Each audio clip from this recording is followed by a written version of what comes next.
étude a été menée, aussi bien au Sénégal que sur la plupart des pays africains, pour voir un peu quels sont après pratiquement près d'un an de vaccination, ou bien en tout cas près de 6 mois de vaccination, quelle est l'opinion que la communauté se fait par rapport à l'acceptation de la vaccination. Parce qu'on a constaté qu'un certain nombre de doses ont été octroyées à l'ensemble du continent et à l'ensemble des pays, mais peut-être que les couvertures vaccinales n'ont pas pour autant décroché pour aller un peu et être améliorées dans le sens de couvrir la population. Il y a eu beaucoup d'hésitation et de réticence à la vaccination. Les pays africains sont globalement autour de 10 à 11%, en tout cas moins de 15% de couverture vaccinale.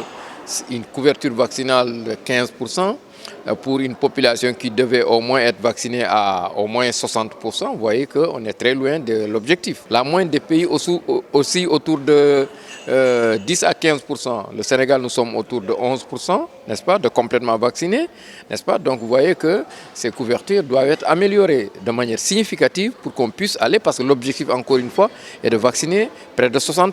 Vous voyez, c'est vrai qu'il y avait une tension sur les vaccins, il n'y en avait pas, mais maintenant que les vaccins sont arrivés et sont disponibles, il faudra que les gens puissent quand même se vacciner, se protéger, surtout protéger les personnes qui ont des comorbidités, n'est-ce pas? Et puis, bon, pourquoi pas mettre les autres également. Un dialogue entre les scientifiques, les populations, les acteurs de santé, de manière à ce qu'on comprenne pourquoi, malgré que les vaccins soient disponibles, on ne peut pas accélérer plus la vaccination.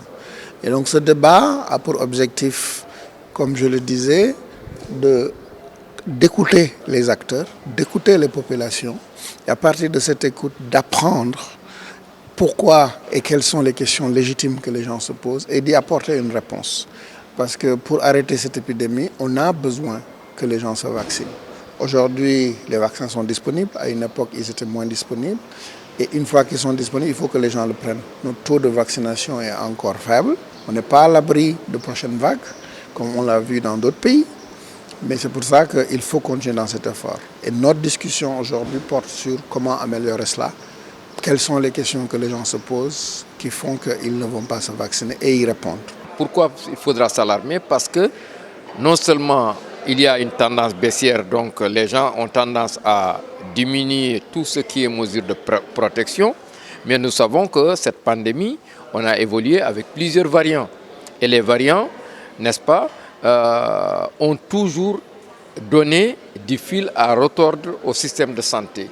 Et que nous sommes aujourd'hui, après cette 4e vague, sur un variant appelé Omicron, avec peut-être des sous-variants, mais encore une fois, on ne sait pas quel variant apparaîtra demain. Tant que nous n'avons pas pu, en tout cas, nous protéger convenablement, les variants vont encore persister et peut-être menacer encore une fois l'humanité ou bien menacer notre équilibre.